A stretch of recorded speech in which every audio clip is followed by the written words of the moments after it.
Soy Javier, o era Javier. No sé qué soy ahora. Antes de contar lo que ha pasado, quiero hacerte una pregunta. Si de repente, en este mismo instante, tuvieras que abandonar tu casa para no volver jamás, y solo pudieras llevarte una única cosa que cupiera en tus manos, ¿qué sería? Piénsalo bien porque yo no tuve tiempo para pensar. Nadie lo tuvo. Ahora mismo, esa pregunta es la única cosa cuerda que se me pasa por la cabeza. Un ancla en medio de toda esta locura que apenas está comenzando a desatarse frente a mis ojos. Una pesadilla de la que no consigo despertar. Hoy parecía un día perfectamente normal, aburrido incluso. Me desperté con el sonido del despertador, el mismo ruido irritante de cada mañana. Me preparé un café, demasiado amargo como siempre, y puse las noticias mientras me vestía para ir al trabajo. Hablaban de política, de una nueva ley de economía, del partido de fútbol de anoche, la misma letanía de siempre. Recuerdo haber pensado qué monótona se había vuelto mi vida. Qué irónico. Daría absolutamente todo lo que tengo, lo que me queda, por volver a esa monotonía, a ese bendito y predecible aburrimiento de hace apenas unas horas. Salí de casa a las 8 en punto, como cada día. El cielo estaba gris, amenazando con una lluvia que nunca llegaba. Me subí al coche y puse la radio, una emisora de música pop que detesto pero que me mantiene despierto.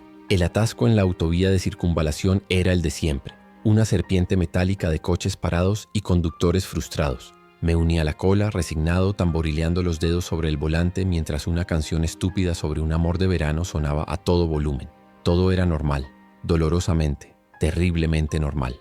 No tenía ni la más remota idea de que ese atasco no era como los demás. Fue entonces cuando empecé a notar las primeras rarezas. Al principio eran cosas pequeñas, casi imperceptibles. Más ambulancias de lo normal, con las sirenas aullando desesperadas mientras se abrían paso a la fuerza por el arcén. Luego vi un par de coches de policía pasando a una velocidad demencial en dirección contraria, ignorando cualquier norma de tráfico. La gente en los otros coches también se estaba dando cuenta. Veía cabezas asomándose por las ventanillas, conductores con el ceño fruncido, intentando entender qué estaba pasando más adelante, porque el tráfico estaba completamente detenido desde hacía casi media hora. La impaciencia empezó a convertirse en una extraña ansiedad colectiva. Algunos conductores empezaron a tocar el claxon, un coro desafinado de frustración que solo aumentaba la tensión. Fue entonces cuando los vi. Al principio, a lo lejos, en el puente que cruzaba la autovía. Figuras humanas corriendo. No corrían como alguien que hace deporte o que llega tarde a un sitio. Era una carrera desesperada, caótica. Huían de algo. Mi primer pensamiento fue que se trataba de algún tipo de manifestación que se había salido de control. Encendí la radio de noticias, pero solo había música e interferencias. El corazón me empezó a latir un poco más rápido. Algo no encajaba. La forma en que corrían, la manera en que tropezaban y caían sin que nadie se detuviera a ayudarles, era antinatural. Entonces el caos del puente pareció derramarse hacia la autovía. Vi a una mujer saltar la valla de seguridad y empezar a correr por el arcén, gritando algo que no pude entender. Llevaba un solo zapato y su ropa estaba desgarrada. Miraba hacia atrás con una expresión de puro terror, un terror tan primario que se me contagió al instante, como una enfermedad. Mis manos empezaron a sudar sobre el volante. De repente los coches que estaban unas decenas de metros por delante de mí empezaron a moverse de forma errática. Algunos intentaban dar la vuelta en mitad de la autovía, chocando unos con otros. Otros conductores simplemente abandonaban sus vehículos y echaban a correr. Y entonces lo vi con mis propios ojos. No era una manifestación. No era un disturbio. Un hombre con un traje de oficina completamente ensangrentado se abalanzó sobre el capó de un coche parado. Se movía de una forma extraña, espasmódica, como si sus huesos estuvieran rotos y recompuestos de mala manera. El conductor del coche, un hombre mayor, salió gritando, increpando al del traje. No tuvo tiempo de decir más de 2 palabras. La figura del traje se lanzó sobre él y no fue una pelea, fue un ataque, como un animal salvaje. Lo tiró al suelo y empezó a morderle. En el cuello, en la cara. No era una mordida, era un desgarro. El sonido de los gritos del hombre mayor se cortó de una forma horrible, ahogado en su propia sangre. Y yo me quedé allí, paralizado, viendo la escena a través de mi parabrisas como si fuera una película de terror. El sudor frío me recorría la espalda. No procesé lo que estaba viendo. Mi cerebro se negó a aceptarlo. ¿Drogas? ¿Una nueva droga sintética que volvía loca a la gente? Era la única explicación lógica que se me ocurría. Pero la brutalidad, la falta total de humanidad en los ojos de ese atacante. No había ira, no había locura, solo un hambre vacía y mecánica. Vi cómo la policía llegaba. 2 agentes se bajaron de su coche, pistola en mano, gritando órdenes que el atacante ignoró por completo. No se detuvo ni cuando le dispararon. El sonido del primer disparo me hizo encogerme en mi asiento. El segundo y el tercero tampoco tuvieron efecto. El atacante, con agujeros de bala en el pecho, de los que apenas manaba sangre oscura y espesa, siguió desgarrando el cuerpo del hombre mayor. Los policías, con el pánico visible en sus rostros, vaciaron sus cargadores sobre él. La figura cayó finalmente, pero no como cae una persona. Se desplomó como un saco de carne, sin rigidez, sin el último espasmo de vida. Se quedó allí, inmóvil sobre su víctima. Y mientras los policías miraban incrédulos la víctima, el hombre mayor destrozado en el suelo empezó a convulsionar. Un temblor violento que sacudió todo su cuerpo. Fue en ese preciso instante cuando mi instinto de supervivencia se activó con una violencia que nunca antes había experimentado. No pensé, no razoné.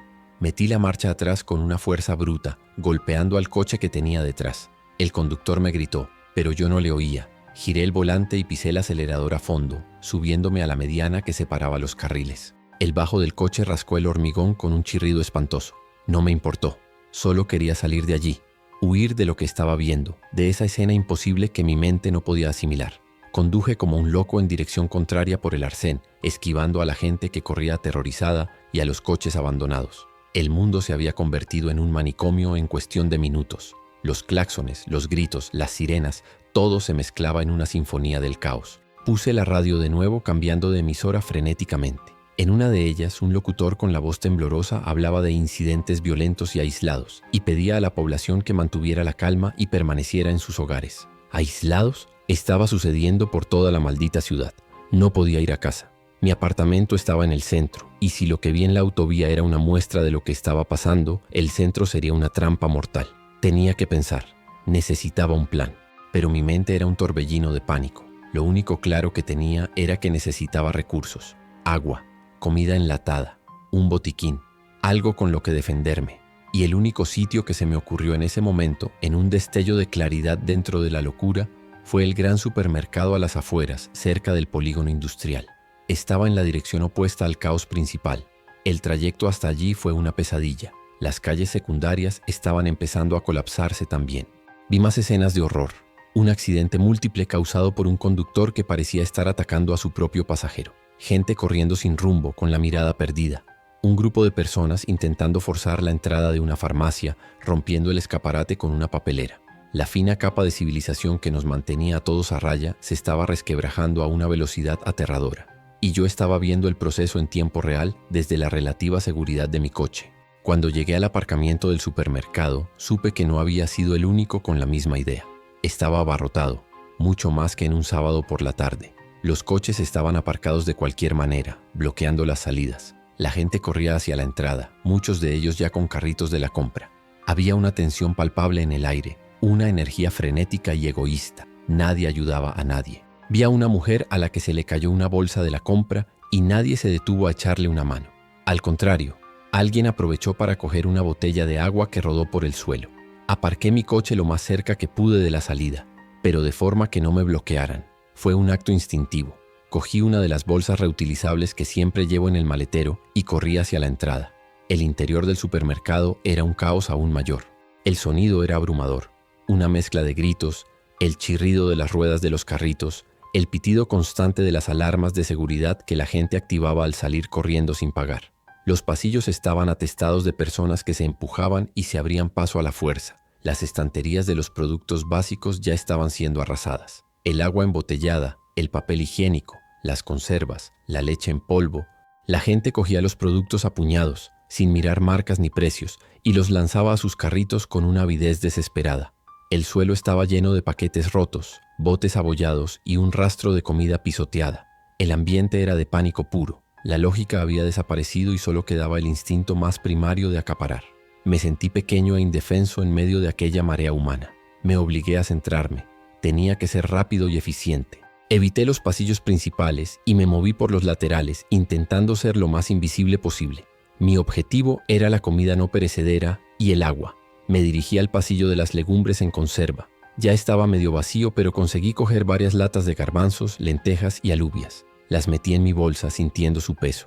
El metal frío de las latas era extrañamente reconfortante, algo sólido y real en medio de la locura. Mi corazón latía desbocado en mi pecho. Luego fui a por el agua. Era una mala idea. El pasillo era un campo de batalla.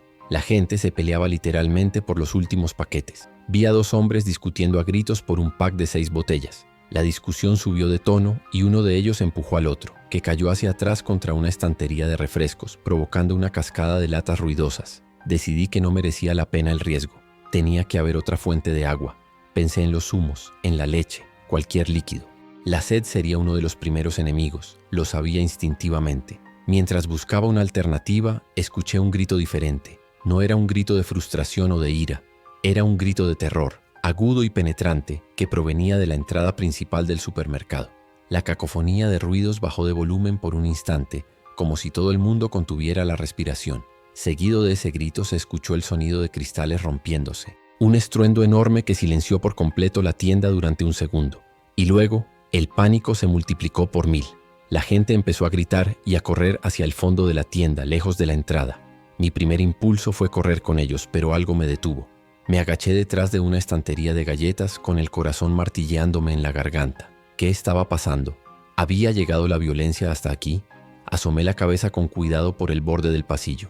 La gente corría desesperada, abandonando sus carritos llenos, tropezando, cayendo unos sobre otros. Y entonces, entre la multitud despavorida, lo vi entrar. Era una de esas cosas. Se movía con la misma lentitud torpe y espasmódica que el hombre del traje en la autovía.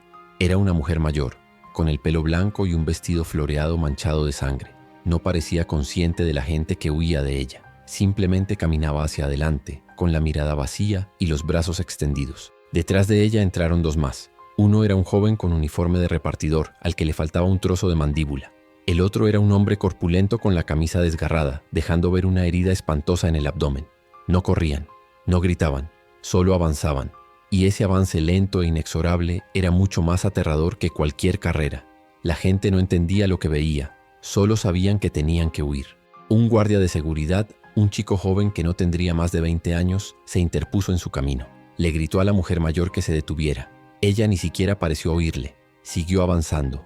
El chico, temblando visiblemente, sacó su porra. Intentó golpearla, pero ella se abalanzó sobre él con una fuerza antinatural. Él cayó hacia atrás y ella cayó encima. El chico gritó, un sonido ahogado y horrible, mientras la mujer del vestido floreado hundía su cara en su cuello. La sangre brotó al instante, oscura y abundante, manchando el suelo de baldosas blancas. La imagen se quedó grabada en mi retina. El pánico se apoderó de mí de nuevo, pero esta vez fue un pánico frío y paralizante. Estaba atrapado. Estaban en la entrada principal, la única salida que conocía. El resto de la gente corría hacia los almacenes en la parte trasera de la tienda con la esperanza de encontrar otra salida. Tenía que tomar una decisión, seguir a la masa aterrorizada o buscar mi propia escapatoria. Miré las latas en mi bolsa. No era mucho, pero era algo. Tenía que salir de allí, vivo. Decidí no seguir a la multitud. Un grupo grande y aterrorizado solo atraería más la atención de esas criaturas. Y si no había salida en los almacenes, se convertirían en una trampa mortal, un matadero. Tenía que pensar con claridad, a pesar del terror que me atenazaba las entrañas. Me deslicé por el pasillo, agachado, moviéndome en dirección opuesta a la estampida. Mi objetivo era la sección de herramientas y jardinería en el otro extremo de la tienda. Siempre había una salida de emergencia allí, para los productos voluminosos. Era mi única oportunidad. El ruido a mis espaldas era infernal. Los gritos de la gente atrapada en los almacenes se mezclaban con unos nuevos sonidos guturales y húmedos que me helaban la sangre.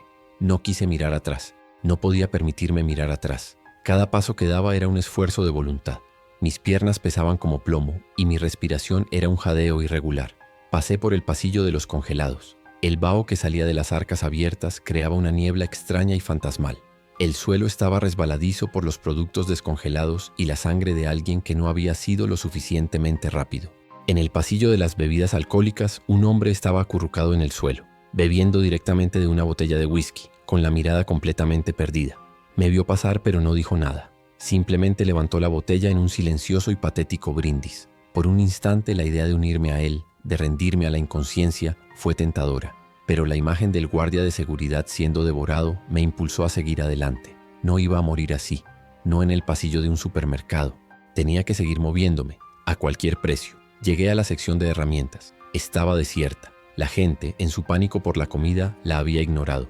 Mis ojos buscaron frenéticamente el cartel verde de la salida de emergencia. Allí estaba, al fondo, junto a las estanterías de los sacos de tierra para plantas. Una pequeña luz de esperanza. Corrí hacia ella, tropezando con una caja de herramientas que alguien había dejado tirada.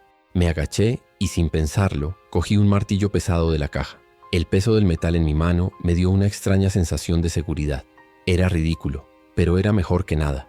Llegué a la puerta. Tenía la típica barra antipánico. Recé para que no estuviera cerrada con llave o bloqueada desde fuera. Apoyé todo mi peso en la barra. Se dio con un fuerte chasquido metálico y la puerta se abrió unos centímetros, dejando entrar un hilo de luz gris del exterior. Asomé la cabeza con precaución. Daba a un callejón trasero lleno de contenedores de basura y palés de madera. No se veía a nadie, ni a los vivos ni a los otros. Era mi oportunidad de escapar de esta trampa infernal. Salí al callejón, cerrando la puerta detrás de mí con cuidado para no hacer ruido. El aire exterior, a pesar de estar viciado por el olor de la basura, se sintió increíblemente fresco en mis pulmones. Me apoyé contra la pared de ladrillo, con el martillo en una mano y mi bolsa de latas en la otra. Mi cuerpo entero temblaba de forma incontrolable. Escuché los gritos ahogados que venían del interior del supermercado y un escalofrío me recorrió de la cabeza a los pies. Tenía que alejarme de allí.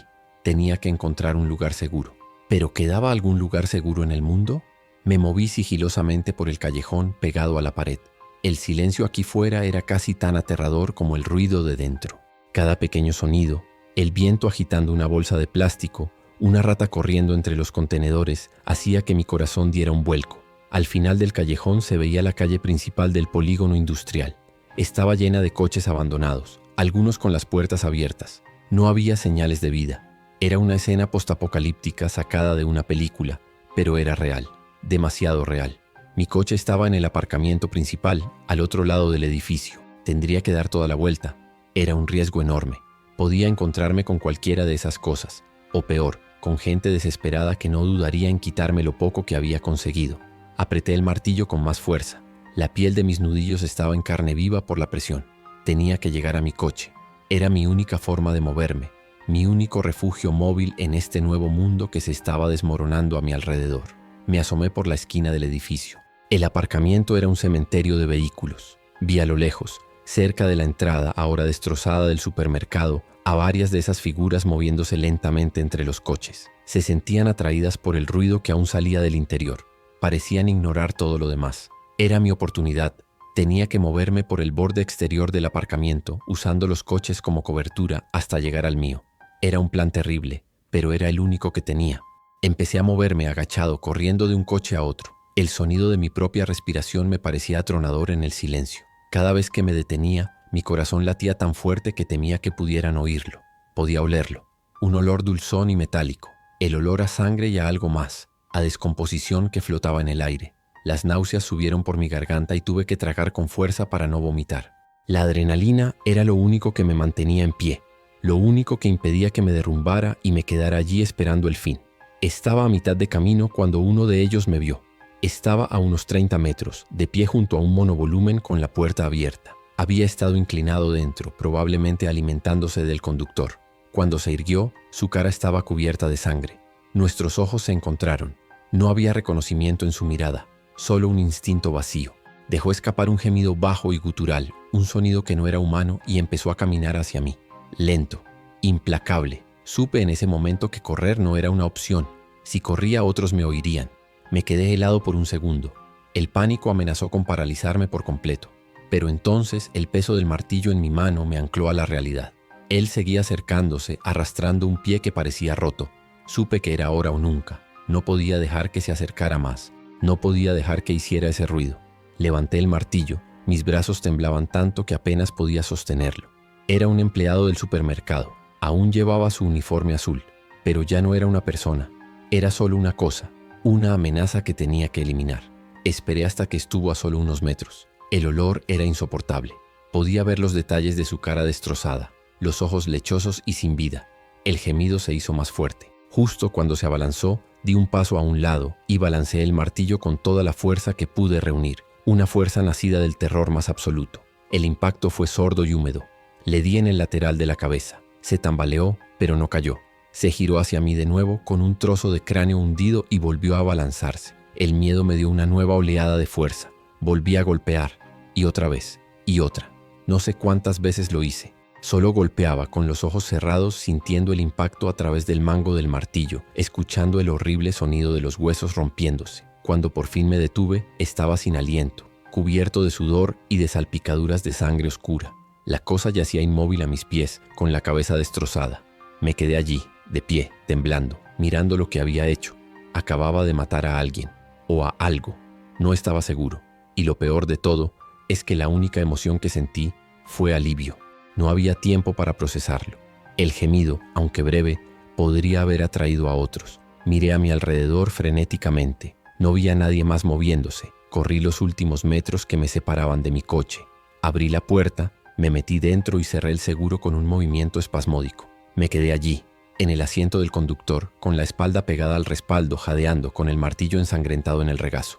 Miré por el retrovisor y vi la figura inmóvil en el suelo del aparcamiento. Y supe, con una certeza absoluta y aterradora, que mi vida, tal y como la conocía, había terminado para siempre. El silencio dentro del coche era absoluto, pero en mi cabeza resonaba el eco de los golpes, el crujido húmedo de los huesos. Me quedé mirando mis manos que aún aferraban el volante. Estaban cubiertas de una capa pegajosa de sangre oscura y salpicadas de algo más. No parecían mis manos. Temblaban sin control, y tuve que agarrar el volante con fuerza para intentar detener el temblor, pero era inútil.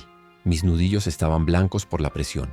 El olor a hierro y a enfermedad llenaba el pequeño habitáculo.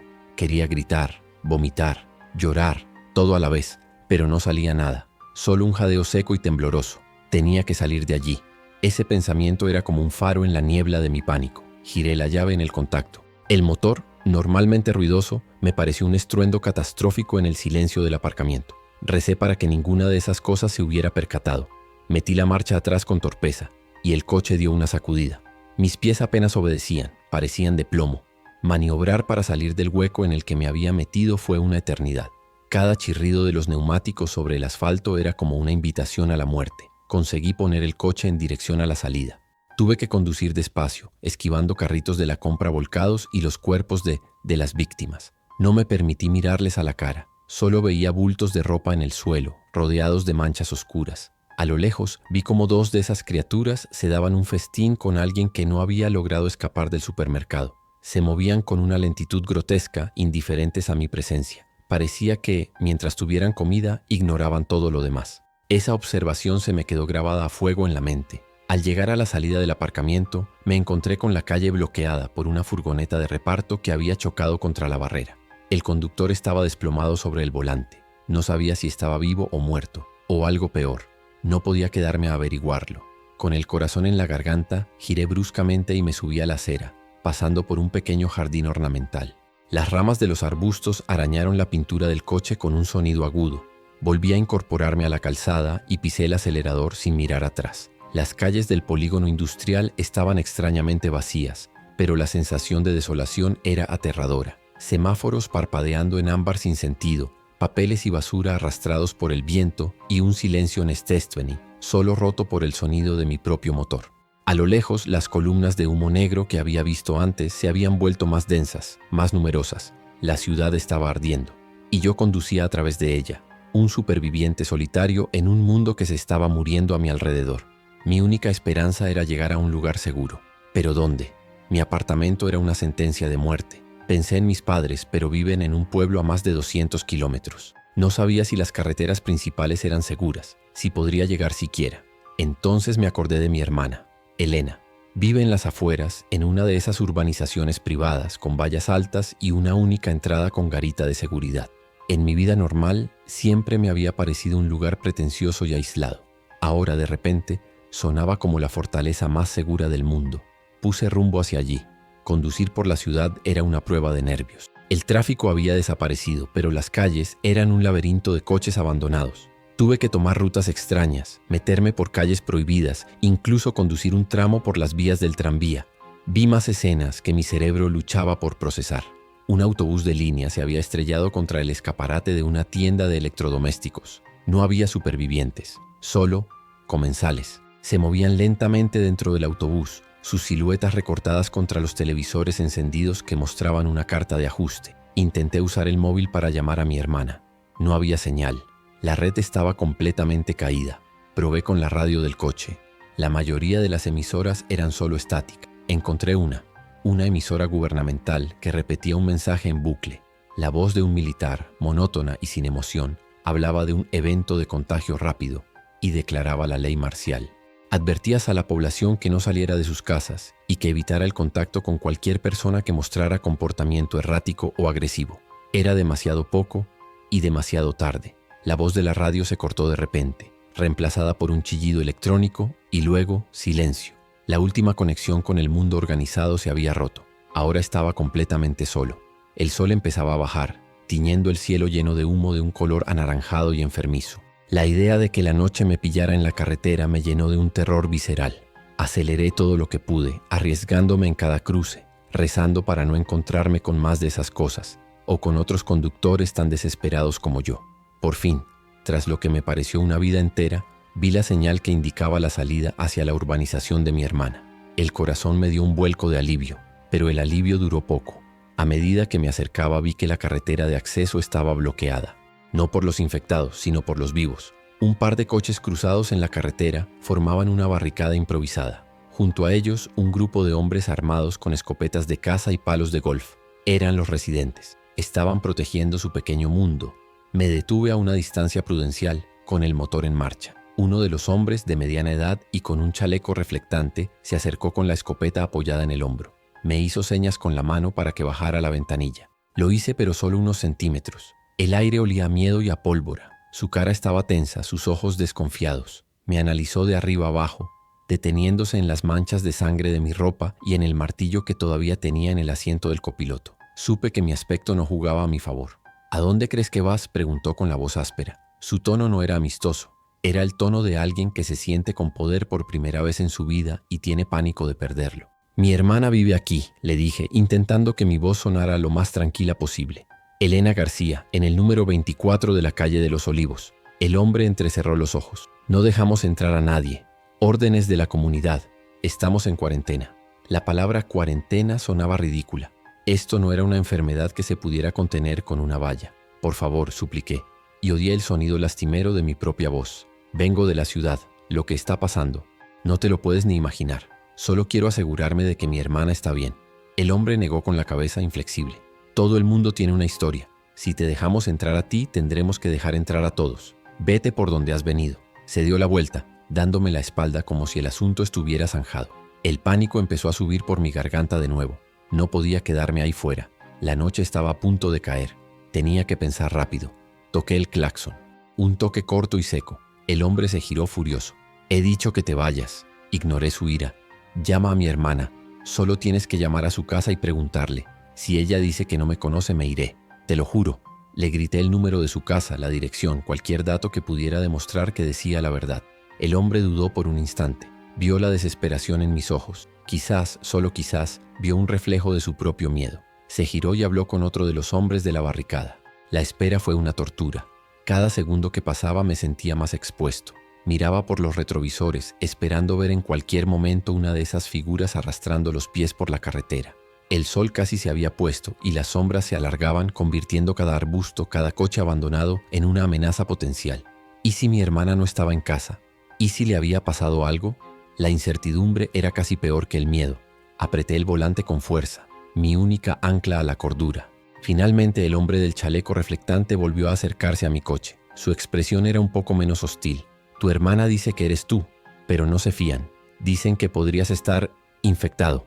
La palabra flotó en el aire entre nosotros. Quieren que salgas del coche despacio y que te quites la camisa. Quieren ver si tienes alguna mordedura. Era una humillación, una demanda irracional, pero no estaba en posición de negarme. Asentí lentamente con el corazón en un puño. Sabía que un movimiento en falso y me dispararían sin pensarlo dos veces. Salí del coche con las manos a la vista, dejándolas caer a los lados. El cañón de la escopeta me seguía a cada movimiento. Me sentí como un criminal. Despacio, me quité la chaqueta y luego la camisa, quedándome con el torso desnudo a la vista de todos. El aire fresco de la tarde me puso la piel de gallina. Me di la vuelta lentamente, como me indicaron, para que pudieran examinarme por completo. El silencio era total. Solo se oía el viento. Fue el minuto más largo y humillante de toda mi vida. Está limpio, dijo uno de los otros hombres. El del chaleco asintió a regañadientes. Vale, entra. Pero el coche se queda aquí de momento, lo registraremos más tarde. Y ese martillo, nos lo quedamos nosotros. No protesté. Entregué el martillo, mi única arma, a uno de ellos. Me volví a poner la camisa sintiendo la mirada de todos clavada en mí. Uno de ellos movió uno de los coches de la barricada lo justo para que pudiera pasar. Caminé hacia la garita de seguridad sintiéndome extrañamente vulnerable sin la protección de mi coche. Nada más cruzar la barrera, vi a mi hermana corriendo hacia mí. Su rostro estaba pálido y sus ojos enrojecidos por el llanto. Nos abrazamos con fuerza, un abrazo desesperado que lo decía todo sin palabras. Sentí como su cuerpo temblaba contra el mío. Pensé que no lo conseguirías, susurró con la voz rota. Pensé que te había perdido. La apreté más fuerte enterrando la cara en su pelo.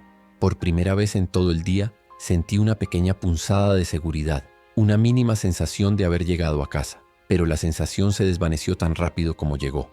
Al levantar la vista por encima del hombro de Elena, vi las caras de los otros residentes que se habían congregado a una distancia prudencial. Sus miradas no eran de bienvenida, eran de sospecha, de miedo, de resentimiento. Yo no era un familiar rescatado, era una amenaza. Un extraño que había traído el horror del mundo exterior a su pequeño y frágil refugio. Y supe en ese momento que aunque hubiera cruzado la valla, la verdadera lucha por la supervivencia no había hecho más que empezar.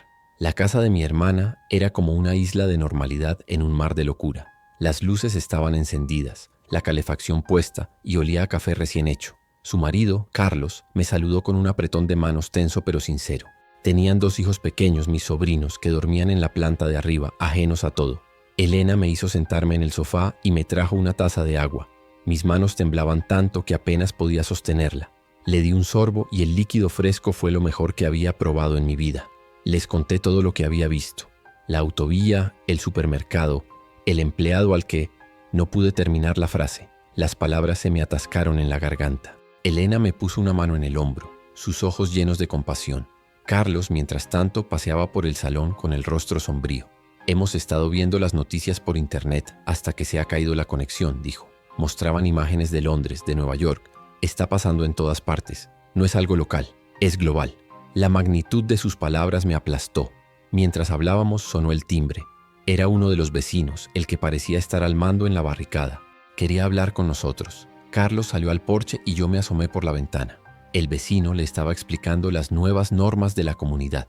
Un toque de queda a partir de las 9 de la noche. Racionamiento de la comida y el agua que tuvieran en el pequeño supermercado de la urbanización. Y la más importante, nadie más entraba. Nadie, sin excepciones. Yo había sido el último.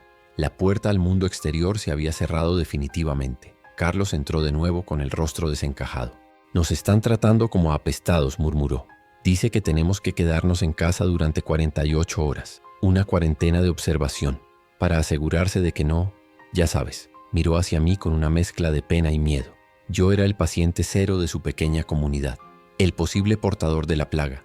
Entendí su miedo. Yo también lo tendría si estuviera en su lugar.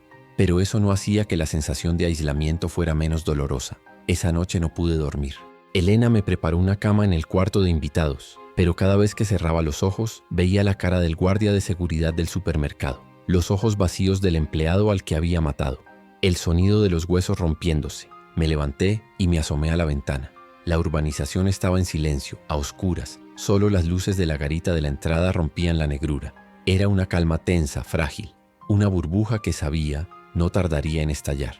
El mundo de ahí fuera no iba a dejarnos en paz. Al día siguiente la atmósfera en la casa era extraña. Todos intentábamos actuar con normalidad por los niños, que por suerte no se enteraban de nada. Desayunamos juntos, pero la conversación era forzada. Podía sentir la tensión entre Elena y Carlos. Ella me defendía, yo era su hermano, pero Carlos tenía que pensar en sus hijos, en su familia, y yo era un factor de riesgo, un desconocido.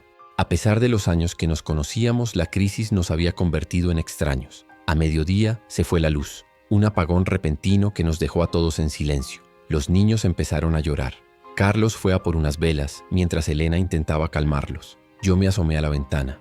Toda la urbanización estaba a oscuras. El apagón era general. La última comodidad del viejo mundo acababa de desaparecer. Y con ella, la calefacción, el agua caliente, la capacidad de conservar la comida en el frigorífico. La supervivencia acababa de volverse mucho más difícil. Con la caída de la red eléctrica, también cayó la red de agua. Al abrir el grifo, solo salía un chorro débil y marrón, que pronto se convirtió en un goteo y luego en nada. El pánico empezó a extenderse por la comunidad. La gente empezó a salir de sus casas hablando a gritos, asustados. Las raciones del supermercado no durarían mucho si tenían que repartir también agua. Vi a gente con cubos y botellas corriendo hacia la piscina comunitaria. El agua de la piscina, tratada con cloro, se había convertido en el recurso más valioso. La tensión entre los vecinos se disparó. Empezaron las discusiones. ¿Quién debía gestionar el agua? ¿Cómo se iba a repartir? El hombre del chaleco reflectante, que se había autoproclamado líder, intentaba poner orden, pero la gente no le escuchaba. El miedo estaba rompiendo la frágil cohesión de la comunidad.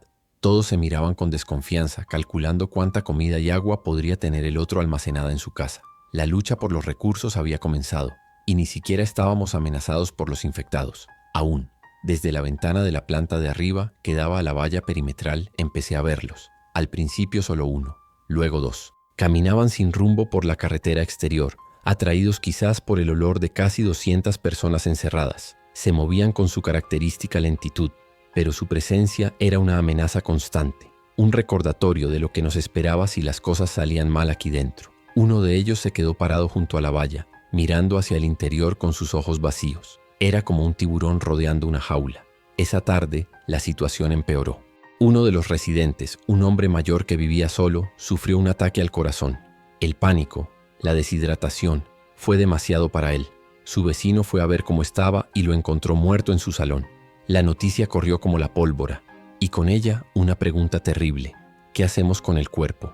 No podían enterrarlo dentro, no podían sacarlo fuera. El miedo a la enfermedad, a la descomposición, se sumó a la lista de temores que nos atenazaban. La muerte del anciano lo cambió todo. La gente se dio cuenta de la fragilidad de su situación.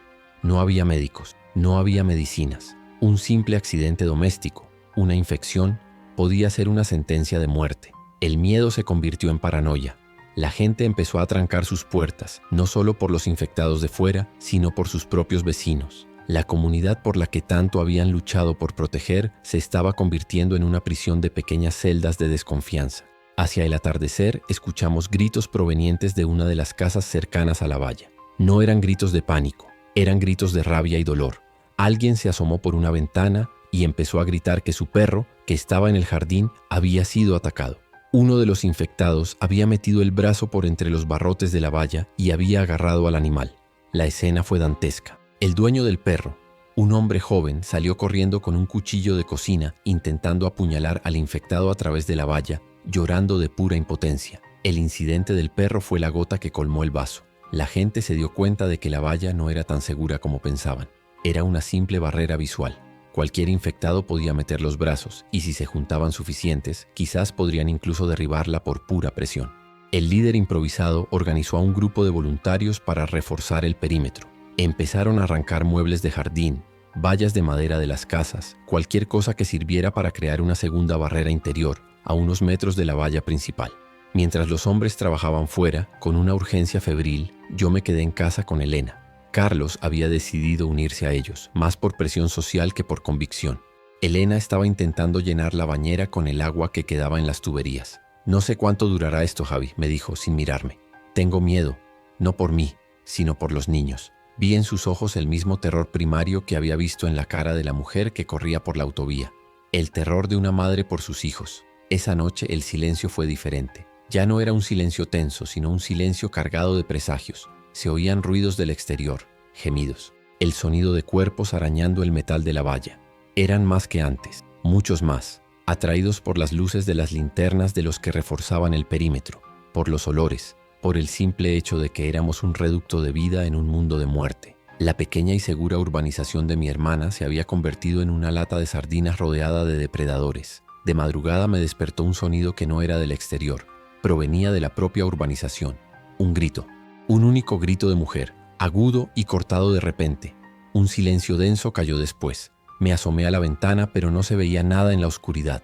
Sin embargo, supe con una certeza helada que no había sido una pesadilla. El enemigo ya no estaba solo fuera de la valla. De alguna manera, había conseguido entrar. La burbuja por fin se había roto. Mis disculpas. Cometí un error y generé el bloque anterior en el idioma incorrecto. Aquí está el bloque 3, completamente reescrito en español, siguiendo la narrativa establecida. Inicio de la grabación. Bloque 3 de 6. El grito me dejó clavado en el sitio, con los músculos tensos y el oído aguzado en la oscuridad. Esperé, conteniendo la respiración a que sonara otro sonido, a que alguien pidiera ayuda, a una carrera, pero lo que vino después fue lo más aterrador de todo. Un silencio pesado y absoluto. Era como si la propia noche estuviera conteniendo el aliento. Mi hermana apareció en el umbral de la puerta de mi habitación, con el rostro pálido bajo la luz de la luna. ¿Has oído?, susurró. Yo solo asentí. El miedo en su rostro era un espejo del mío. Ninguno de los dos se atrevió a decir nada más, como si hablar pudiera hacer real aquello que ambos temíamos. La noche transcurrió en una vigilia insoportable. Nadie en la casa pudo volver a dormir. Nos sentamos en la oscuridad del salón.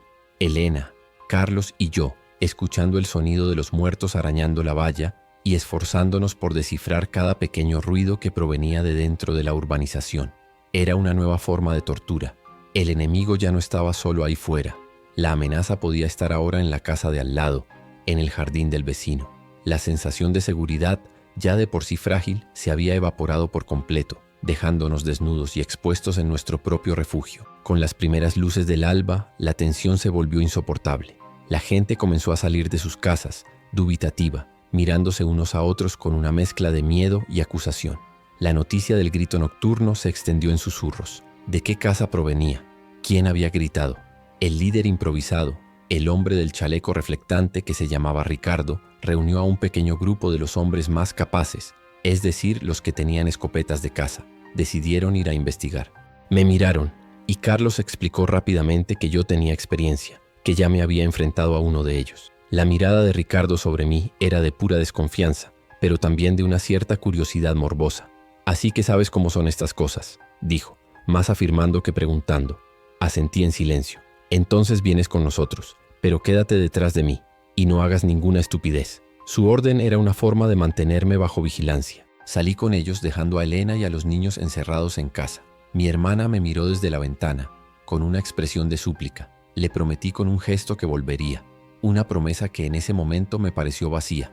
Caminar por las calles de la urbanización fue una de las experiencias más escalofriantes de mi vida. El silencio era total. Las calles, normalmente impecables y flanqueadas por cuidados jardines, parecían un escenario abandonado. El viento frío de la mañana arrastraba hojas secas por el asfalto. Cada cortina que se movía, cada puerta de garaje entreabierta, era un foco de terror. Nadie hablaba. Nos mirábamos de reojo, y en los ojos de todos veía la misma pregunta silenciosa. ¿Qué vamos a encontrar? La normalidad de aquel lugar convertía la situación en algo aún más grotesco. Uno de los hombres, un vecino mayor, logró identificar la casa de la que parecía haber provenido el grito. Pertenecía a un matrimonio, los Montoro. Nos acercamos con una cautela extrema, como si camináramos por un campo de minas. La casa estaba en silencio. Las persianas estaban bajadas, pero la puerta principal estaba ligeramente entreabierta. Una rendija oscura que era una invitación al infierno. Ricardo nos hizo una seña para que nos detuviéramos y él mismo se acercó, empujando la puerta con el cañón de su escopeta. La puerta se abrió con un suave crujido. El interior del salón estaba en penumbra. Había una lámpara volcada en el suelo, un jarrón roto y flores esparcidas. Había señales de lucha. Y luego, el olor. El mismo olor dulzón y metálico que recordaba del aparcamiento del supermercado. Un olor a carnicería y a enfermedad. Provenía de la cocina. Ricardo, pálido pero decidido, nos hizo una seña para que lo siguiéramos. Entramos uno a uno con el corazón desbocado. Yo empuñaba un atizador de la chimenea que había cogido en casa de Elena. El metal frío era un pobre consuelo. La escena en la cocina se quedará grabada en mi memoria para siempre. La señora Montoro estaba en el suelo, apoyada contra los armarios. Tenía una herida horrible en la pierna, una mordedura claramente visible, rodeada de piel ennegrecida. Sus ojos estaban abiertos pero vidriosos. Estaba muerta. A su lado de rodillas estaba su marido, el señor Montoro. Él acunaba su cabeza en el regazo llorando en silencio. No se percató de nuestra presencia hasta que Ricardo carraspeó. El hombre levantó la cabeza. Su rostro estaba descompuesto por el dolor. Se cayó anoche en el jardín, balbuceó el señor Montoro con la voz rota. Cuando fui a ayudarla, una de esas cosas metió el brazo por la valla. La agarró. Conseguí quitársela de encima, pero ya era tarde. Su historia explicaba el grito y el silencio posterior. El shock, la negación. Había pasado toda la noche allí, con el cuerpo de su mujer, negándose a aceptar lo que había pasado, esperando quizás un milagro. Nos miramos unos a otros, sin saber qué decir, qué hacer ante semejante tragedia. Fue entonces cuando me fijé en algo. Un pequeño espasmo, un temblor casi imperceptible en la mano de la señora Montoro. Mis ojos se clavaron en ella. «Señor Montoro», dije, con la voz baja y temblorosa, «tiene que apartarse de ella, ahora». Él me miró, con los ojos llenos de confusión e ira. «Déjenos en paz, váyanse».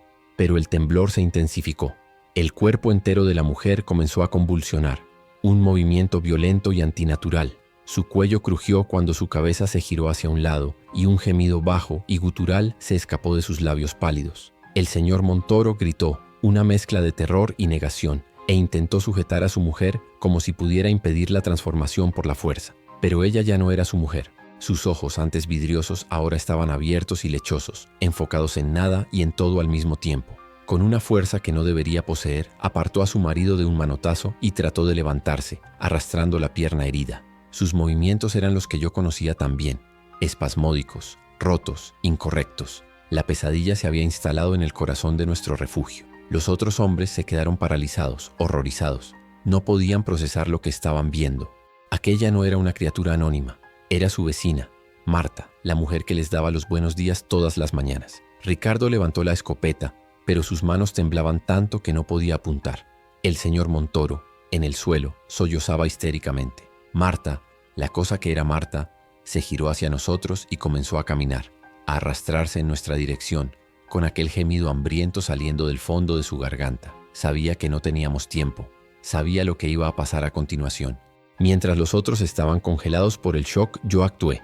Mi cuerpo se movió por puro instinto, impulsado por el recuerdo del aparcamiento.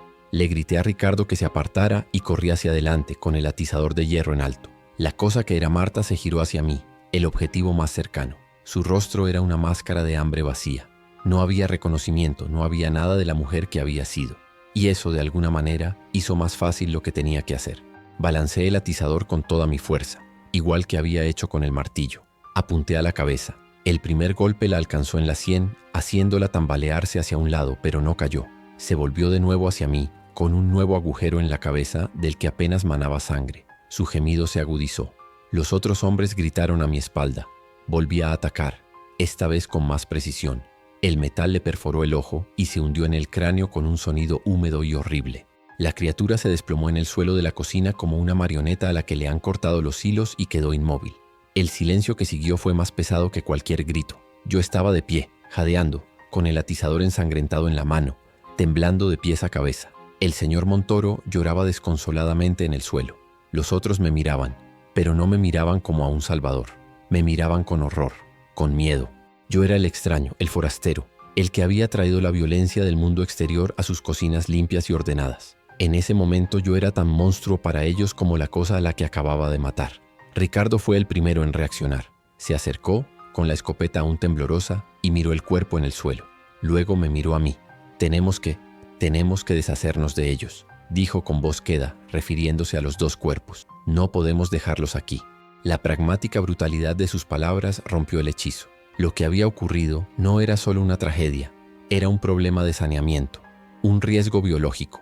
La humanidad de la situación había sido reemplazada por la fría lógica de la supervivencia. La noticia de lo sucedido en casa de los Montoro se extendió por la urbanización como un reguero de pólvora. El pánico dio paso a una paranoia febril. La revelación de que no simplemente morías, sino que regresabas como uno de ellos, cambió todas las reglas. Una simple fiebre, un rasguño, una caída. Todo era ahora motivo de sospecha. La gente se atrincheró en sus casas, pero esta vez no por miedo al exterior, sino por miedo a sus propios vecinos. La comunidad se había hecho añicos en 50 familias aterrorizadas. Ricardo y su grupo tomaron el control de forma definitiva. Declararon que cualquiera que mostrara síntomas de enfermedad, fuera cual fuera, tendría que ser aislado de inmediato. Crearon una zona de cuarentena en una de las casas vacías de la entrada. Era una sentencia de muerte disfrazada. Nadie sabía a ciencia cierta cuánto tardaba la transformación. El miedo era que alguien ocultara una mordedura o un rasguño para proteger a un ser querido, poniendo a todos en riesgo. La desconfianza era ahora el aire que respirábamos. Regresé a casa de mi hermana y la encontré en estado de pánico. La noticia ya le había llegado. «Están diciendo que la mataste a sangre fría», dijo llorando, «que no le diste una oportunidad». Intenté explicarle que no había oportunidad que dar, que aquella cosa ya no era su vecina, pero mis palabras sonaban huecas. La lógica no sirve de nada contra el miedo. Yo era ahora el asesino del vecindario, el hombre violento. Carlos me miraba con una nueva distancia en los ojos. Yo era un peligro para sus hijos. La tarde transcurrió en una neblina de tensión. De vez en cuando oíamos discusiones a gritos en la calle, disputas por comida, por agua, acusaciones de enfermedad. La pequeña utopía amurallada se había convertido en una olla a presión. La verdadera amenaza no eran las pocas docenas de muertos que se acumulaban fuera de la valla, sino las 200 personas vivas y aterrorizadas que estaban atrapadas dentro. Los seres humanos, cuando se les despoja de todo, se vuelven más peligrosos que cualquier monstruo. Cerca del anochecer, Ricardo y 2 de sus hombres vinieron a nuestra puerta. No llamaron, martillaron con los puños. Carlos abrió. Ricardo no entró. Se quedó en el umbral con su escopeta en la mano como un señor feudal. «Tenemos que hablar de tu cuñado», dijo, mirándome por encima del hombro de Carlos. «Es el único que sabe cómo lidiar con estas cosas, pero también es un riesgo. No lo conocemos». Su mensaje era claro. Yo era al mismo tiempo un recurso y una amenaza. «Vamos a hacer rondas de vigilancia en el perímetro durante la noche», continuó Ricardo. «Él va a participar. Es la mejor manera de mantenerlo ocupado y de vigilarlo». No era una petición, era una orden. Si me negaba sería visto como una amenaza y probablemente acabaría en la zona de cuarentena. Si aceptaba tendría que pasar la noche en la oscuridad, a escasos metros de las criaturas, en compañía de hombres que me temían y me odiaban. No había una buena opción. Carlos intentó protestar, pero Elena le puso una mano en el brazo y negó con la cabeza. Sabíamos que no teníamos elección. «Irá», dijo ella con voz firme. Ricardo asintió satisfecho. «Que esté en la entrada en 1 hora. Y que no se acerque a nadie más, ¿entendido?» Me miró una última vez y en sus ojos no vi nada más que desprecio. Luego se dio la vuelta y se marchó. El silencio que quedó en la casa era pesado, cargado de resentimiento y miedo. Cuando llegó la hora me despedí de Elena. «Ten cuidado», dijo, abrazándome con fuerza. «No confíes en ninguno de ellos». Sus palabras confirmaron mis propios temores. Carlos me entregó una pesada linterna de metal. «Si lo necesitas, esto también sirve como arma», dijo en voz baja. Era su forma de disculparse, de demostrarme que a pesar del miedo, todavía estaba de mi lado. Asentí, agradecido. Salí a la oscuridad sintiéndome como un condenado camino del patíbulo. Mi grupo de vigilancia estaba formado por mí y otros 2 hombres. Uno de ellos era un joven llamado David que parecía aterrorizado. El otro era un hombre mayor y corpulento llamado Jorge, uno de los secuaces de Ricardo que no me quitaba el ojo de encima ni a mí ni a su pistola. Nuestra tarea era patrullar la sección norte del perímetro, un largo tramo de valla que daba a un pequeño bosque. Era la zona más oscura y con menos visibilidad. Estaba claro que me habían asignado el peor turno a propósito. Caminábamos en silencio, solo con el haz de nuestras linternas cortando la oscuridad. El sonido de los gemidos y los arañazos en la valla era constante. De vez en cuando una forma oscura aparecía al otro lado, un rostro pálido y descompuesto iluminado por un segundo por nuestra luz. El joven David se estremecía cada vez. Jorge, en cambio, parecía casi disfrutarlo. «¿Lo ves? Aquí es donde pertenecen los animales», murmuró. «Más para sí mismo que para nosotros». Pasó 1 hora, luego 2. La monotonía de la patrulla era casi tan enervante como el peligro. El frío se me estaba metiendo en los huesos. De repente, David, que iba por delante, se detuvo en seco y levantó una mano. «¿Habéis oído eso?», susurró. Aguzamos el oído. Por encima del gemido constante de los infectados se oía otro sonido. Un sonido metálico, un crujido rítmico. Provenía de la zona del bosque, al otro lado de la valla. Era el sonido de alguien cortando metal. Jorge apuntó su linterna en la dirección del sonido. El haz de luz bailó entre los árboles y luego se fijó. Se me heló la sangre. A unos 50 metros de distancia 2 figuras estaban agachadas junto a nuestra valla. No eran infectados. Se movían con determinación, con herramientas. Estaban usando una cizalla para abrir un agujero en nuestra valla. Eran personas, supervivientes del exterior, y estaban intentando entrar. Jorge levantó su pistola. «Aléjense de la valla», gritó hacia la oscuridad. Las 2 figuras se quedaron congeladas, atrapadas por el haz de luz. Eran un hombre y una mujer, ambos con aspecto sucio y desesperado. «Por favor», gritó el hombre. «Ayúdenos, llevamos 2 días vagando, tenemos hambre». Su voz era un lamento de pura miseria, pero Jorge no mostró ninguna compasión. «Nadie entra. Láguense o disparo», gritó de vuelta. «No podemos, están por todas partes», gritó la mujer, con la voz distorsionada por el pánico. Y era cierto. Al oír las voces, varios infectados comenzaron a emerger lentamente del bosque, atraídos por la conmoción. Las 2 personas miraron hacia atrás, aterrorizadas, atrapadas entre nosotros y los muertos. Volvieron a trabajar en el agujero de la valla con una urgencia frenética. Estaban a escasos segundos de conseguirlo. Jorge amartilló la pistola. «Último aviso», gritó. Sabía lo que iba a hacer. Iba a matarlos. Para él solo eran una amenaza más, una contaminación. «Espera», le grité. No podemos simplemente dejarlos morir. Jorge se giró hacia mí, con los ojos brillando de furia en la oscuridad. Cállate, tú no das órdenes aquí. Ellos son el problema, no nosotros. Su lógica era la lógica de la fortaleza. Cualquiera que no esté dentro es el enemigo. Pero yo había estado ahí fuera. Yo era uno de ellos hacía menos de 24 horas. La pareja consiguió finalmente abrir un agujero lo suficientemente grande como para pasar. La mujer pasó primero, cayendo de rodillas a nuestro lado de la valla. El hombre la seguía. Al mismo tiempo, el primero de los infectados llegó hasta ellos y agarró la pierna del hombre. Él gritó de dolor y terror. Fue en ese momento cuando Jorge disparó. El sonido del disparo retumbó en la noche, pero no disparó al infectado. Disparó al hombre. Le dio en el pecho. El hombre cayó hacia atrás, al otro lado de la valla, y los demás infectados se abalanzaron sobre él. La mujer gritó, un sonido inhumano de pura angustia, al ver a su compañero ser devorado vivo a pocos metros de distancia. Se giró hacia nosotros, con los ojos llenos de un odio que me quemó el alma. Jorge le apuntó con el arma. Levántate y sigue caminando hacia adentro. Ahora. Ella, sollozando, obedeció. David, el joven, estaba vomitando entre los arbustos, y yo me quedé allí, paralizado mirando a Jorge. No había salvado a nadie. Había ejecutado a un hombre para mantener su ilusión de pureza. Y comprendí que el verdadero monstruo esa noche no estaba al otro lado de la valla. El eco del disparo se disipó, pero el horror permaneció flotando en el aire nocturno, denso y sofocante. La mujer sollozaba a nuestros pies, un sonido roto y animal. Jorge la agarró por el brazo con brusquedad y la obligó a ponerse en pie. Te mueves, no gritas y haces lo que yo diga, le siseó, con el cañón de la pistola presionado contra su espalda. David seguía inclinado, vomitando el poco contenido que le quedaba en el estómago.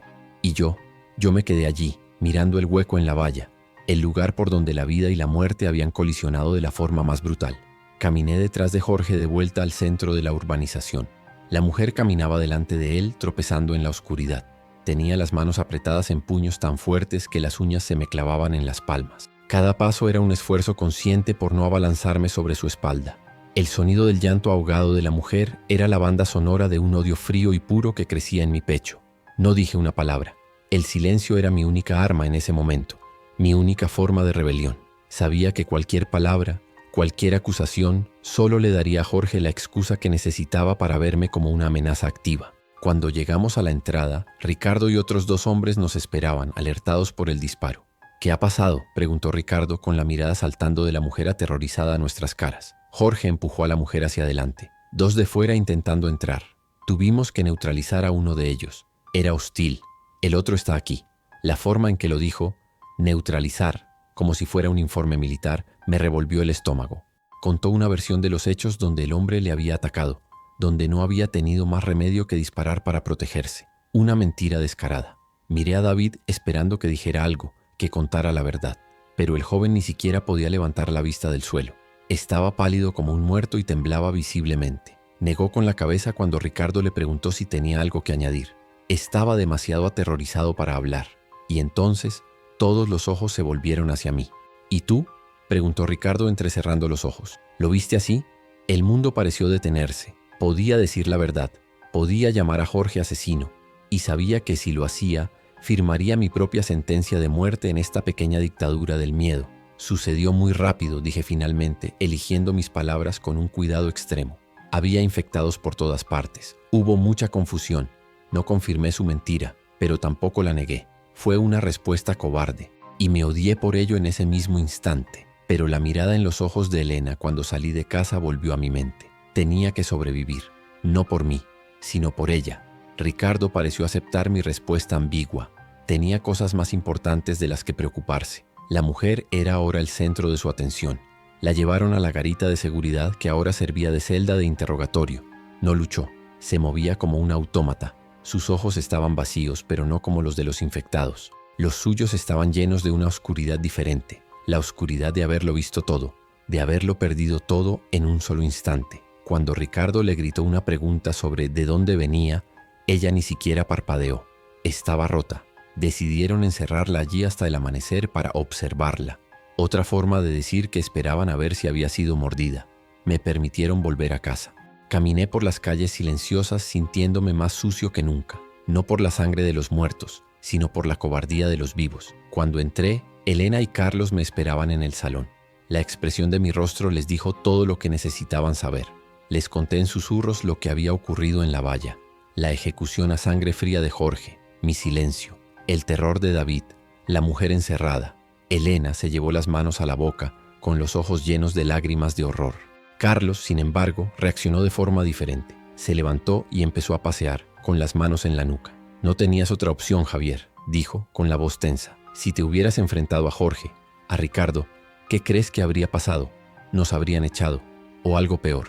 Tengo que proteger a mi familia. Sus palabras eran lógicas, pragmáticas, pero en sus ojos vi el mismo miedo que había visto en David, el miedo que obligaba a los hombres buenos a mirar para otro lado. Y una brecha se abrió entre nosotros en ese momento. «¿Así que esto es todo?», susurró Elena con la voz temblorosa de rabia. «¿Nos quedamos aquí, obedecemos sus reglas y vemos cómo se convierten en monstruos?». Carlos se giró hacia ella con el rostro angustiado. «¿Y qué propones, Elena? ¿Una rebelión? Tienen las armas, controlan la comida, no podemos hacer nada». La discusión subió de tono, una pelea amarga y susurrada en mitad de la noche, mientras sus hijos dormían en el piso de arriba, ajenos a que el mundo de sus padres se desmoronaba. Yo me senté en silencio, la causa de su discordia. Finalmente el agotamiento pudo con ellos. Carlos se fue a la cama sin decir nada más. Elena se sentó a mi lado en el sofá. «Esto no es un refugio, Javi», dijo en voz baja. «Es una trampa, y estamos encerrados con las personas equivocadas». Asentí en la oscuridad. Ella tenía razón. La amenaza ya no era solo sobrevivir a los muertos. Ahora teníamos que sobrevivir a los vivos. Y para eso necesitábamos un plan. No un plan de lucha, sino un plan de escape. Pero, ¿escapar a dónde? El mundo exterior era un infierno. A la mañana siguiente la comunidad se despertó con un nuevo conjunto de reglas. Ricardo las había pegado en las puertas de todas las casas. Racionamiento estricto de alimentos, una lata y una botella de agua por persona y día. Toque de queda absoluto desde el atardecer hasta el amanecer. Y la peor de todas, cualquier disputa o acto de desobediencia sería castigado con el exilio inmediato. Era una sentencia de muerte. Ricardo había consolidado su poder a través del miedo, y la ejecución de la noche anterior había sido su demostración de fuerza. La mujer que habían capturado, cuyo nombre descubrimos que era Laura, fue liberada de la garita. No estaba infectada, simplemente estaba vacía. La asignaron a vivir con una familia anciana en el otro extremo de la urbanización, bajo la condición de que trabajara en lo que se le ordenara. Se convirtió en una especie de sirvienta, una fantasma que se movía por las calles, siempre con la cabeza gacha. Un recordatorio constante para todos del precio de la desobediencia. Su presencia era una tortura para mi conciencia. Mi vida se convirtió en una rutina infernal. Durante el día me mantenía en casa de mi hermana, intentando ser invisible.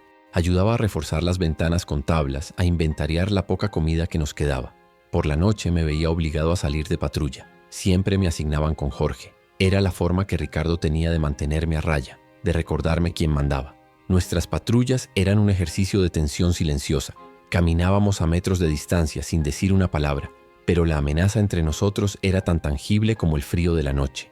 Durante esas largas noches en el perímetro, empecé a notar un cambio en el comportamiento de los infectados. Al principio se distribuían de forma más o menos uniforme a lo largo de la valla, arañando y gimiendo sin un propósito claro. Pero ahora, algo había cambiado. Se estaban empezando a congregar. Había una concentración cada vez mayor en la sección norte, precisamente donde Jorge había matado a aquel hombre, cerca del agujero que habían empezado a abrir en la valla. Era como si ese punto de debilidad los atrajera de alguna manera.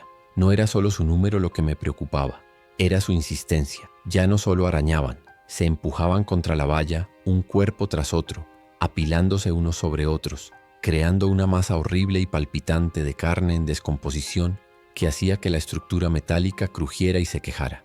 El sonido era constante, un gemido metálico bajo la cacofonía de sus gruñidos. Era como si una mente colmena primitiva y hambrienta les estuviera susurrando al oído. «Aquí, es por aquí». Le mencioné mis observaciones a Jorge durante una de las patrullas. Esperaba que se burlara de mí, pero para mi sorpresa asintió con gravedad. «Yo también lo he visto», dijo, con la mirada fija en la masa de cuerpos que se agitaba en la oscuridad. «Son como insectos. Si encuentran una grieta, todos acuden a ella». Por primera vez vi una fisura en su fachada de matón. Vi miedo. Se dio cuenta de que la valla, el símbolo de su poder y seguridad, no era infalible. La situación dentro de la urbanización se deterioraba cada día. La comida escaseaba. La gente estaba irritable y delgada. Las enfermedades, como la diarrea por beber el agua de la piscina sin hervir adecuadamente, empezaron a extenderse. Cada tos, cada estornudo, era recibido con miradas de pánico y sospecha. Un niño pequeño desarrolló una fiebre alta y su familia tuvo que atrincherarse en su propia casa para evitar que Ricardo se lo llevara a la zona de cuarentena. Vivíamos en un estado de sitio desde dentro y desde fuera.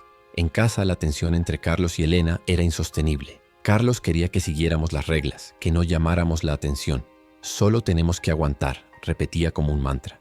Ya vendrá ayuda. Pero Elena había perdido toda esperanza en el mundo exterior.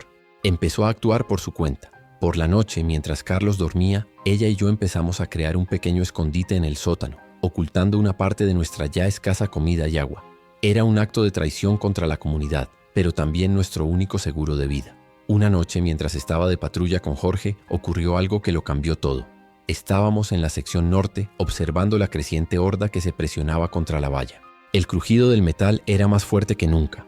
De repente, oímos un chasquido agudo y metálico. Uno de los postes de soporte de la valla, debilitado por la presión constante, se había doblado. La sección de la alambrada se combó hacia adentro, creando una curva cóncava. No se había roto, pero estaba a punto de ceder. Jorge y yo nos miramos, el pánico reflejado en nuestros rostros. Apuntó su linterna al poste doblado. Varios brazos putrefactos se colaban ya por la abertura que se estaba creando en la parte superior. «¡La alarma!», gritó Jorge. «Corre a la entrada y da la alarma». En la entrada había una vieja sirena de incendios manual que habían instalado para emergencias. Era la señal para que todos los hombres armados acudieran al punto de peligro. Asentí y empecé a correr como nunca antes había corrido en mi vida. Corrí por las calles oscuras, con el sonido de mis propias pisadas y mi respiración agitada como única compañía.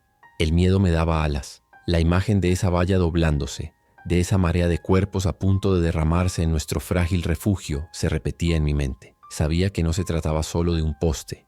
Era el principio del fin. La burbuja estaba a punto de reventar de la forma más violenta y horrible posible, y no estaba seguro de que tuviéramos nada con lo que detenerlo. Llegué a la entrada sin aliento y me abalancé sobre la manivela de la sirena. Empecé a girarla con una fuerza desesperada. El sonido que surgió fue un aullido agudo y penetrante que rasgó el silencio de la noche. Era el sonido de nuestra condena. Las luces de las linternas empezaron a encenderse en las casas. Oía gente gritar, puertas abriéndose. La comunidad, sumida en su letargo de miedo, se despertaba para enfrentarse a la pesadilla que finalmente había llamado a su puerta. Cuando Ricardo y los demás hombres llegaron corriendo, armados y con el pánico en los ojos, les grité lo que pasaba. «La valla norte está a punto de ceder». Sin esperar órdenes, todos empezaron a correr en esa dirección. Yo corrí con ellos de vuelta hacia el peligro. El instinto me decía que huyera, que me escondiera, que protegiera a mi hermana. Pero otra parte de mí, una parte que no sabía que existía, me impulsó a correr hacia el frente. Quizás era la adrenalina, o quizás simplemente estaba harto de tener miedo. La escena en la sección norte era peor de lo que había imaginado. La valla estaba doblada casi hasta el suelo. Los cuerpos de los infectados se derramaban por encima, cayendo a nuestro lado como una cascada grotesca. Jorge y David disparaban a los que caían, pero era inútil. Por cada uno que abatían, 3 más caían por la brecha. El infierno se había desatado, y estábamos en el centro de él. El aullido de la sirena se mezcló con un nuevo sonido, un coro creciente de gruñidos guturales y el horrible crujido del metal al ceder. Cuando llegamos a la brecha, la escena era un caos salido de una pesadilla. La valla estaba vencida, doblada hacia adentro como si una mano gigante la hubiera aplastado. Y por esa herida abierta en nuestra defensa, los muertos se derramaban. No corrían, se tropezaban y caían unos sobre otros. Una cascada lenta pero imparable de cuerpos podridos que se levantaban del suelo y seguían avanzando, con los ojos vacíos fijos en las luces de nuestras linternas. Ricardo gritó una orden ininteligible, algo sobre formar una línea, pero no había línea que formar. Éramos una docena de hombres aterrorizados contra una marea que no dejaba de crecer. Sonaron los primeros disparos. Las escopetas de caza abrían agujeros enormes en los cuerpos de los primeros infectados, haciéndolos volar por los aires. Pero por cada uno que caía, 2 más ocupaban su lugar, pasando por encima de sus compañeros caídos sin detenerse. El ruido era ensordecedor. Los disparos, nuestros propios gritos y el gemido colectivo de la horda. Pronto me di cuenta de un problema terrible. Las escopetas eran potentes, sí, pero lentas. Después de cada disparo, o de cada 2, había que recargar. Y en esos segundos preciosos la línea de muertos avanzaba. Vi a uno de los vecinos, un hombre que apenas conocía, fallar al recargar su arma. Las manos le temblaban tanto que se le cayeron los cartuchos. No tuvo tiempo de agacharse. 3 de ellos se le echaron encima. Su grito fue corto, ahogado por el sonido de la carne al desgarrarse. Nadie pudo ayudarle. Estábamos demasiado ocupados intentando no ser los siguientes. Yo me quedé un poco más atrás, armado solo con mi pesada linterna de metal. No podía hacer nada contra la masa principal, así que me convertí en la última línea de defensa. Cuando uno de los infectados lograba pasar entre los tiradores, era mi trabajo, y el de otros 2 hombres armados con palas detenerlo. El primero que se me acercó fue una mujer joven, o lo que quedaba de ella. Le faltaba un brazo y parte de la cara. Se abalanzó sobre mí y yo reaccioné por puro instinto, golpeándola en la cabeza con la linterna con todas mis fuerzas. El cráneo se dio con un chasquido húmedo y cayó a mis pies. No sentí nada, ni asco, ni pena. Solo el frío vacío de la supervivencia. La batalla, si es que se le podía llamar así, se convirtió en una carnicería desorganizada. La estrategia se desvaneció, reemplazada por el pánico individual. La línea de tiradores se rompió. Algunos empezaron a retroceder, disparando a la desesperada mientras caminaban hacia atrás. Ricardo gritaba intentando que mantuvieran la posición, pero nadie le hacía caso. El miedo era más fuerte que su autoridad. Vi a Jorge, el matón de Ricardo, disparando sin parar, con una expresión de furia enloquecida en el rostro. No apuntaba a la cabeza, solo disparaba a la masa, malgastando una munición preciosa. De repente, uno de los infectados que había pasado desapercibido por un lateral se abalanzó sobre Jorge por la espalda. Jorge gritó de sorpresa y dolor cuando los dientes se clavaron en su hombro. Se giró y le voló la cabeza al infectado a quemarropa, pero el daño ya estaba hecho. Se quedó allí, de pie, con la mano en el hombro ensangrentado con una expresión de incredulidad en el rostro. Sus ojos se encontraron con los míos por un segundo en la oscuridad, y en ellos vi el terror más absoluto. El cazador se había convertido en la presa. Nadie se movió para ayudar a Jorge. Nadie se atrevió. Él lo supo. Con un último grito de rabia, se giró hacia la horda que avanzaba y empezó a disparar como un poseso sin retroceder. Fue su última demostración de fuerza bruta. Los infectados lo envolvieron y desapareció bajo una montaña de cuerpos que se retorcían. Su escopeta se disparó una última vez hacia el cielo antes de que el silencio cayera sobre él. La muerte del hombre que más temía dentro de estos muros no me produjo ninguna satisfacción. Solo me confirmó que ante la muerte todos éramos iguales. La caída de Jorge desató el pánico total. El sálvese quien pueda se convirtió en la única orden. Los hombres se dispersaron, corriendo en la oscuridad hacia sus casas, hacia sus familias. La horda, sin una resistencia organizada que la contuviera, se abrió paso como un río desbordado, dividiéndose y fluyendo por las calles de la urbanización. El plan de defensa había fracasado estrepitosamente. La fortaleza había caído. Ahora cada casa era una isla, y el mar de muertos subía de nivel por momentos. Mi único pensamiento era Elena, mi hermana, mis sobrinos. Tenía que llegar a su casa. Estaba en el lado opuesto de la urbanización. Tenía que cruzar el campo de batalla. Empecé a correr, no por las calles principales, sino por los jardines traseros de las casas, saltando vallas bajas y setos. La oscuridad era mi aliada. Oía gritos provenientes de las casas a mi alrededor. El sonido de ventanas rompiéndose. El horror se estaba apoderando de la comunidad casa por casa. No podía detenerme. No podía ayudar a nadie. Solo podía correr. En un callejón entre 2 casas me topé con uno de ellos. Era un hombre con pijama que debía de haber salido de su casa asustado por el ruido. Ahora caminaba lentamente hacia mí, con una herida abierta en el vientre de la que se le salían las entrañas. No había espacio para esquivarlo. Levanté la linterna y golpeé. Y otra vez. La lucha en espacios cerrados era torpe, íntima y brutal. Caímos al suelo, él encima de mí, intentando morderme con ese aliento fétido en mi cara.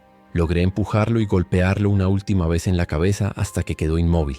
Me levanté, temblando, cubierto de su sangre. Seguí avanzando, moviéndome de sombra en sombra. El paisaje de la urbanización, antes tan pulcro y ordenado, era ahora una escena de guerra. Había cuerpos por todas partes, de los 2 bandos. Vi a Ricardo, el líder, intentando entrar en su propia casa, pero la puerta estaba bloqueada por 2 infectados. Disparó al primero, pero el segundo se le echó encima antes de que pudiera recargar. No me quedé a ver el final. En este nuevo mundo no había líderes, solo había vivos y muertos. Cuando por fin divisé la casa de mi hermana, sentí una oleada de alivio que casi me hizo caer de rodillas. Pero la casa estaba a oscuras y en silencio. Un miedo helado se apoderó de mí. ¿Y si era demasiado tarde? ¿Y si ya habían entrado? Corrí los últimos metros, con el corazón en la boca. La puerta principal estaba cerrada, pero había luz debajo. Golpeé la puerta con un código que Elena y yo usábamos de niños. 3 golpes rápidos, una pausa y 2 más. Recé para que se acordara. La puerta se abrió unos centímetros, sostenida por una cadena. La cara de Carlos apareció en la rendija, pálida y sudorosa.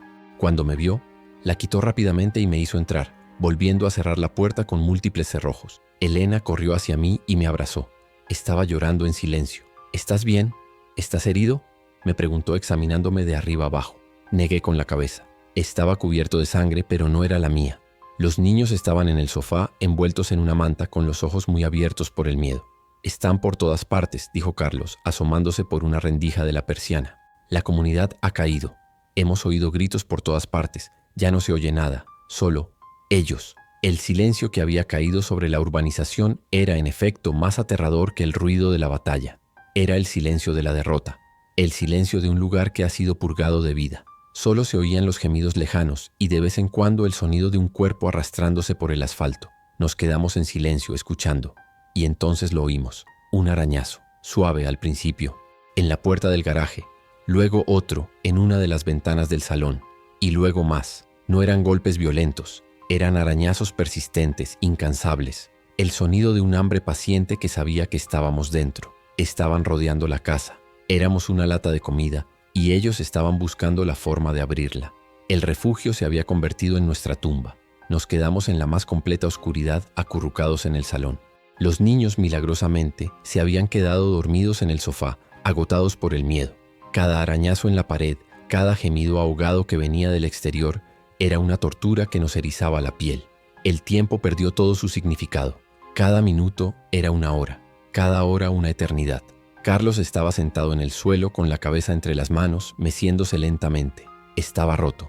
El protector, el padre de familia, se había topado con un muro que no podía derribar, y su mente simplemente se había desconectado.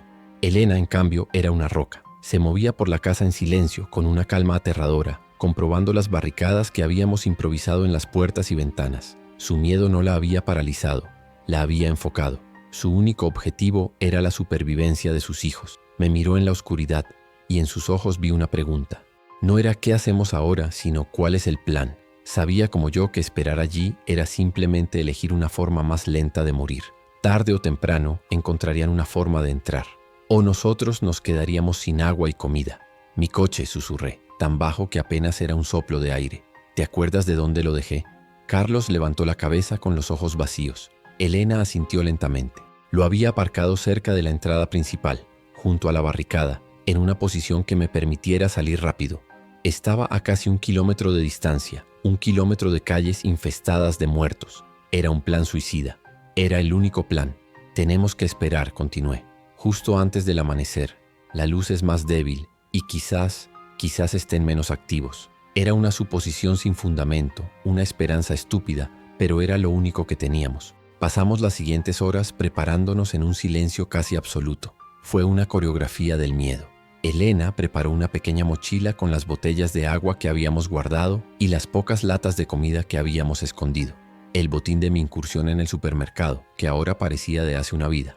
Carlos, sacudido de su letargo por la necesidad de actuar, buscó en su caja de herramientas. Encontramos un destornillador largo y una llave inglesa pesada. Armas patéticas, pero eran algo. Yo me quedé con mi linterna de metal abollada. Estaba familiarizado con su peso. Lo más difícil fue preparar a los niños. Elena los despertó con una suavidad que me rompió el corazón. Les explicó que íbamos a jugar a un juego muy importante, el juego del silencio. No podían hacer ni un solo ruido, ni una palabra, ni una risa, ni un llanto.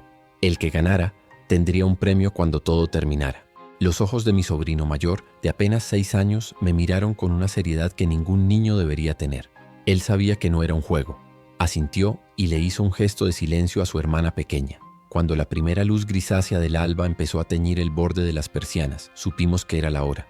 Abrimos la puerta trasera que daba al jardín con un cuidado infinito. Cada pequeño crujido de la madera nos parecía un trueno. Salimos uno a uno al aire frío de la mañana. El jardín estaba destrozado. La horda había pasado por allí, derribando la pequeña valla de madera, pisoteando las flores de Elena. El aire apestaba a muerte, un olor que ya se había convertido en el nuevo perfume del mundo. Comenzó nuestra travesía por el purgatorio. Nos movíamos agachados, pegados a las paredes de las casas. Carlos llevaba a la niña en brazos, con una mano tapándole la boca suavemente. Elena llevaba la mochila y de la mano a mi sobrino. Yo iba delante, oteando cada esquina. La urbanización era un cementerio. Cuerpos de vecinos y de infectados yacían en las calles, en una macabra danza de la que ya no se podía distinguir quién era quién. El silencio era casi total, solo roto por el gemido lejano de algún infectado solitario. A mitad de camino tuvimos nuestro primer susto. Al doblar una esquina nos topamos con uno de ellos. Estaba de espaldas a nosotros, inclinado sobre el cuerpo de un vecino. No nos había oído. Nos quedamos congelados, sin respirar. Mi sobrino empezó a sollozar, un sonido ahogado contra la mano de su madre. El infectado se irguió lentamente, como si hubiera oído algo. Su cabeza se giró. En ese instante Carlos actuó. Dejó a la niña en el suelo junto a Elena, se abalanzó por detrás del infectado y le clavó el destornillador en la base del cráneo con una fuerza brutal. La criatura se desplomó sin hacer ruido. Carlos se apoyó en la pared temblando, con los ojos cerrados. Seguimos adelante. La visión de la violencia de su padre había aterrorizado a los niños hasta el silencio. Ya no era un juego para ellos, era real. Cruzamos el parque infantil. Los columpios se mecían lentamente con el viento, vacíos. En el tobogán había una mancha de sangre. Cada rincón de aquel lugar, que antes representaba la seguridad y la felicidad, era ahora un monumento a la masacre. Tenía que apartar la vista, concentrarme en el objetivo. El coche, la salvación. Finalmente, llegamos al final de la calle que daba a la entrada principal. Nos escondimos detrás de un seto. Desde allí podíamos ver la garita de seguridad y la barricada de coches destrozada. Y mi coche estaba allí, intacto, pero no estábamos solos. La zona de la entrada era un punto de concentración. Había al menos 20 de ellos deambulando por la zona, atraídos quizás por los restos de la batalla. Pasar entre ellos para llegar al coche era imposible. Sentí como la esperanza se desmoronaba. Nos quedamos allí, escondidos, observando. El sol empezaba a despuntar en el horizonte, bañando la escena con una luz pálida y enfermiza. Los infectados caminaban sin rumbo, tropezando, gimiendo. Y entonces vi algo que me heló la sangre. Entre la horda reconocí a Ricardo y a la señora Montoro y al vecino que no había podido recargar su escopeta. Eran ellos, sus cuerpos animados por esa plaga infernal. La comunidad no solo había muerto, se había levantado para unirse al ejército que la había destruido. Pero en medio de ese horror, me di cuenta de algo más, algo extraño. Los infectados, nuestros antiguos vecinos, gemían, un sonido bajo y constante, pero no se atacaban entre ellos, se ignoraban por completo. Su atención solo se centraba en los estímulos del mundo de los vivos, un pájaro que echaba a volar, una persiana que se movía con el viento. Era como si el sonido de los muertos fuera ruido de fondo, una estática que no registraban. Solo el sonido de la vida era una señal para ellos. Fue una revelación repentina y terrible, una pequeña y sombría verdad sobre las nuevas reglas del mundo. El mundo ya no pertenecía a los que gritaban, a los que luchaban, a los que vivían en voz alta. Ese mundo había muerto. El nuevo mundo pertenecía al silencio. Nuestra supervivencia no dependía de la fuerza de nuestras armas o de la altura de nuestros muros. Dependía de nuestra capacidad para no hacer ruido, para convertirnos en fantasmas, para borrar nuestra propia existencia del paisaje sonoro. Cualquier sonido que hacíamos era un faro en la oscuridad, una invitación a ser devorado. Teníamos que llegar al coche. Era nuestra única opción. Le expliqué mi idea a Elena y a Carlos en susurros casi inaudibles. Uno de nosotros tenía que crear una distracción, un ruido, lejos de nosotros, para atraerlos y dejar el camino hacia el coche despejado. Antes de que pudieran protestar, supe que tenía que ser yo. Yo era el más rápido. Yo era el que los había traído a esta situación. Era mi responsabilidad. Les di la linterna. Cuando oigáis el ruido, contad hasta 10 y corred. No miréis atrás. No me esperéis. Arrancad y salid de aquí. Elena me agarró del brazo con los ojos llenos de lágrimas. No, susurró. No puedes. Le puse mi mano sobre la suya. Es la única manera. Cuida de ellos. Miré a Carlos. Él asintió con una nueva determinación en su rostro. Comprendió la lógica brutal del plan. Besé la frente de mis sobrinos dormidos. Y luego, sin permitirme dudar, me deslicé por la parte de atrás del seto y empecé a correr en la dirección opuesta al coche, hacia la otra punta de la urbanización. Corrí como nunca. Mis pulmones ardían. Mis piernas protestaban. Tenía que encontrar algo ruidoso. Vi una casa con un coche aparcado en la entrada. La ventanilla estaba rota. Me abalancé sobre el capó y empecé a golpear la bocina con una piedra que encontré en el suelo. El sonido fue estridente, un aullido de agonía mecánica que desgarró el silencio de la mañana.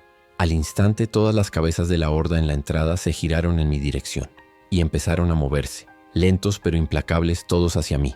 No me quedé a ver más. Salté la valla de un jardín y empecé a correr de nuevo, esta vez describiendo un gran círculo para volver hacia la entrada.